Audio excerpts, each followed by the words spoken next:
spoiler site is awesome. Nice. My big discovery in that game was that you could hold the button down to pat the soil. Congratulations. Just going so slowly. Wow. It was a hardcore 10 minutes of Viva Pinata for Tom. That should be an achievement right I there. don't know why they, and I don't know why they did that. I don't understand why you just don't start with soil. It made no sense to me. Yeah. It's just like this really boring beginning of the game. Yeah. Really But start. one of the dragon colors is only on cracked earth, so then you get screwed. Because you make all the soil, they're like, oh, I want the golden dragon. Worst ones are when you start cracking out on the flutterscotch.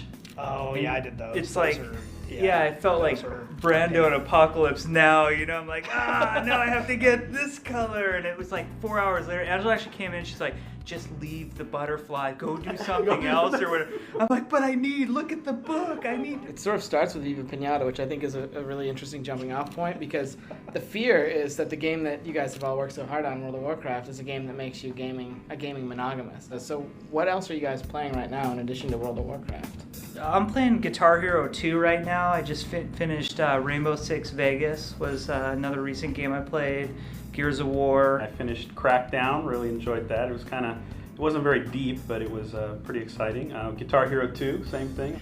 I just finished God of War 2. I'm almost done with Zelda Twilight Princess. Played a ton of Viva Pinata when that was out. I'm getting ready to play Guitar Hero 2, but I'm holding off. Also, I've been downloading some stuff on Steam, so I've been playing a new PopCap game, Peggle. Been playing a little bit of God of War 2, been playing some DS games like Mario on the DS. Been enjoying that a lot. Gotten a chance to play a little bit of Viva Pinata, so all games that I enjoy quite a bit. I also come back to Civ 4 a lot. Been really hardcore in Civ 4. I just got an Xbox 360, so I'm kind of playing a lot of games on that right now. I do the dumbest things for achievements. The first thing I do with the game is research what to do, and Guitar Hero 2 I was stressing out because you had to get this achievement for saying no to playing an encore. But then I didn't know if that meant that I couldn't go back and play the encore because I also, wanted to play the encore. So, yeah, I'm an achievement whore. Someone like Brian Intahar, who's one of the previews editors at EGM, or Shane Bettenhausen, who's the executive editor, they're like, we want to play WoW, but we're just afraid we won't have time for anything else then. But, I mean, that's not the case. Well, I think of WoW as, sure, that it's a game that never ends, and we're kind of conditioned that games are going to end. So people kind of get in that mode where I just want to finish, want to keep on playing. But I think MMOs are a little more like the internet. But it's something, if you do a little more casually, you have time to do other things also. I don't need to play WoW all the time. It's actually it's going to be there tomorrow. It's going to be there hopefully for a very long time. So I've gone on and played some other games too and try to manage that time. I'm there for our raid nights or for our lunchtime runs and things like that.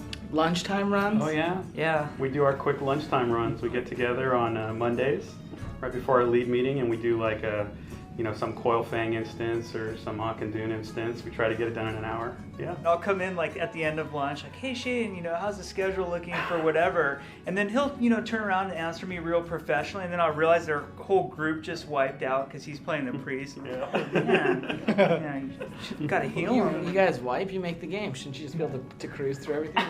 You know what everything does. We could do whatever we want. I could spawn 100 Onyxias, and kill them all in one shot, but it's not fun. That's not the game at that point.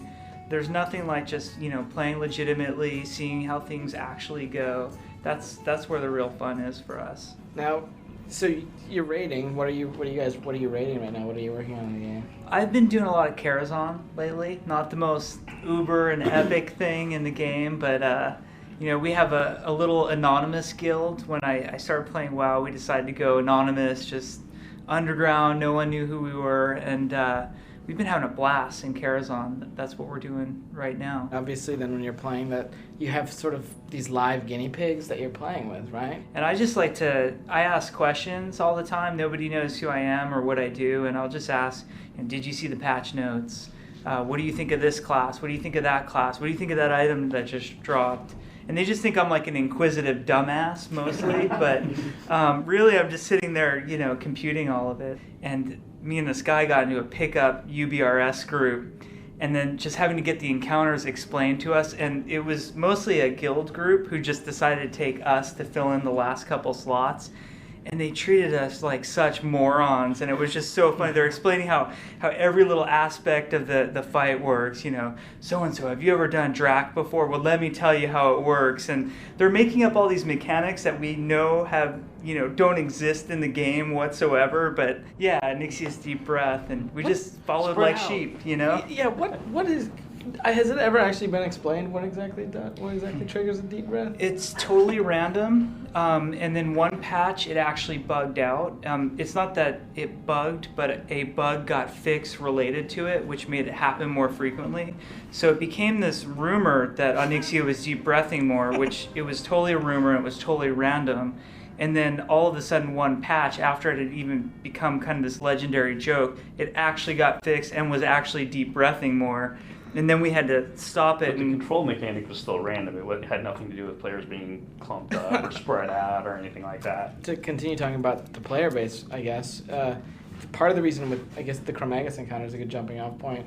Because you could do Chromagus in the doorway, but like the first videos that would come out would have Chromagus run down to the ramp, and then people would duck the ramp and then like hug that ledge up top to avoid line of sight. You had to tank him a certain way, and then you have your other tanks, run in, and this was all because of these videos that surfaced. Like, do you guys watch these videos? But not only do we watch the videos, but we watch the guild's rating. We can watch real time as they're doing it, and we often do that to make sure everything's working. We call it WoW TV. Yeah, WoW TV. Put it up on a second screen. Actually, the earliest Chromagus fights weren't even taking place in either of those spots you mentioned, because of the magical, this is a spot where we line of sight killed something factor that takes place. Guilds were doing these tremendous hunter pulls all the way to the Fire Moth spot, right where Broodlord guards that area. And it was a tremendous pain for them. It would take 10, 15 minutes to get the pull right and get get Chromagus all the way to that spot. And then they soon discovered, the doorway, the ramp, all these other things. So yeah, we definitely watch. We pay attention to everything. Product not yet rated.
step away from World of Warcraft for a second and talk about some of the places where you guys have come from. And you two, on either side of me, were big EQ guys, and you guys played together way back when in a guild called Legacy of Steel. There's a lot about EQ that was truly brilliant, and I think it's one of the greatest games of all time. I would put it in my top 3 games of all time. And there was a lot of EverQuest that was just fun in spite of itself and would never work in today, in today's gaming scene. You just couldn't get away with some of the stuff that the game does. But and there's a tremendous amount of nostalgia behind that game. But it was this golden period, and you got to know who everybody was because it was a much smaller community. It was very competitive. They didn't have the idea of instancing, so you were competing for spawns, and I don't think WoW players can really relate to that. Imagine there's only one Onyxia up on the server, and when Tuesday the patch happens, there's one Onyxia, and the first guild to get to her and to kill it gets the loot. We were talking about the movies earlier. You would never make a movie back in the EQ days and show yourself fighting a dragon because you didn't want to give the strat out. Not only did you want to keep the dragon dead so nobody even got a try on it, and you would keep it dead every week even if you didn't want the loot, just so the guy behind you couldn't power up his guild enough to get there. You know, because like in EQ, it was a really big deal of who found the loot first. So you'd see all the sites like Equalizer, the equivalent of Thoughtbot now, but people would always put their guild tag, on the different loot, and it was a really big deal who got the first kills. But yeah, like as far as strats go, really quiet. On any given server, there's almost always a clear-cut number one guild. And once you're that number one guild, unless your guild falls apart, it was pretty easy to stay there, for some of the reasons Jeff would mention. You would not only be doing it first, but it snowballs because your guild's getting more powerful and the content's getting easier and you're even faster at it, so the guilds behind you just are never getting opportunities. Does anyone have a guess as to why? Because I don't. As to why this machinima and why the world first on Nehilim's world first Alal kill. Like they Frapson took a video and made a video of the first kill of the Phoenix and TK in Tempest Keep. Why has this culture sort of risen? I actually credit a lot of it to Conquest. Conquest, when WoW first came out, was one of the real bleeding edge WoW raiding guilds. And we had caught them doing some kind of fishy, questionable stuff. Which is funny because they also came from EQ. Yeah. And they actually got banned in an infamous story in EQ. They were doing some questionable stuff in Molten Core, and we had to action what they were doing. And to get back at Blizzard, their way of getting back at us was publishing strats to every encounter in Molten Core, along with videos and just step by step, here's how to beat the encounters, which in EverQuest would have been considered a devastating thing to do to Sony. Conquest basically did the Brady Games guide to raiding, and all of these guilds were suddenly raiding and knew how to do Molten Core who would have never known how to do it before. And the new thing became not who could kill something first, but who could kill something first, publish the strat in the video, and claim that they came up with it. Yeah, that means that players are going to be exposed to it. They're going to be able to come up with their strats, but ultimately that's going to lead to a much more finished product. And I think, we really started hitting our stride around Naxxramas, where it's a much more polished experience, and it still lasted a long time for players.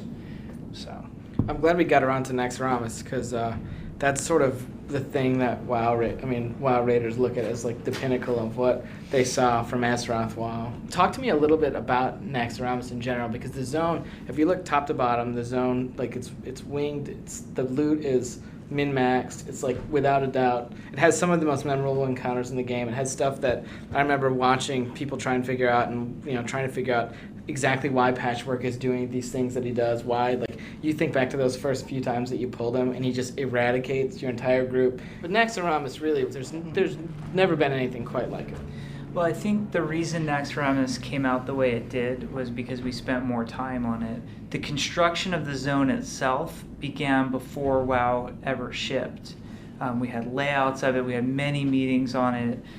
It had a strong lore component to it. Naxxramas, everybody knew who Kel'Thuzad was, and they knew its connection to Arthas, so it had that going for it.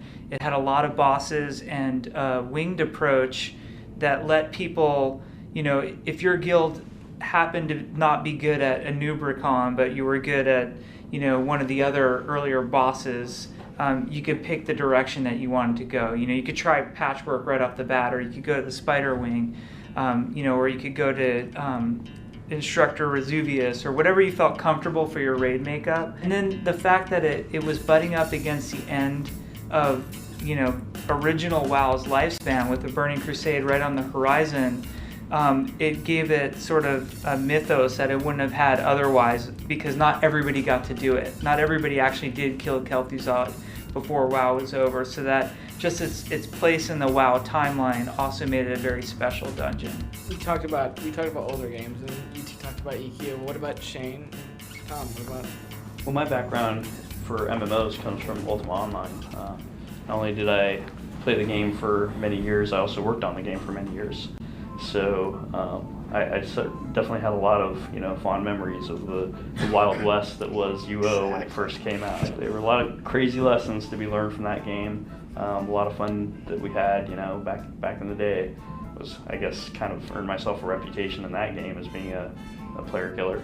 I've never played UO, so I guess for my own edification, I'd like to know what some of these lessons are that you're picking up from UO. You kind of were out there for yourself, and as soon as you left the safe field of the town, you walked outside. There were people hiding in trees and stuff, ready to kill you. There's a lot of things you can do, things you can manipulate. For example, they'll have like a garden out there with cabbages and carrots in the garden. You can bring your horse there and feed them cabbages and carrots, and it makes them feel good.